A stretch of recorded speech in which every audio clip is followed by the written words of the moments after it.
Fire up the grill and grab the tongs, because today is May 16th, National Barbecue Day. This isn't just a meal. It's a high-stakes competitive sport where the winner gets a nap and the loser gets the dishes.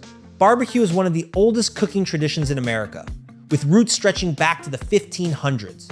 While every region from Texas to the Carolinas will fight you over which sauce is king, the goal is always the same: low and slow.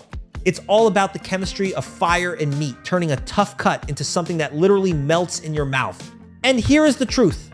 Real barbecue masters know that the secret ingredient is usually just extreme patience and a very expensive thermometer. If you aren't smelling like hickory smoke by the end of the day, did you even celebrate?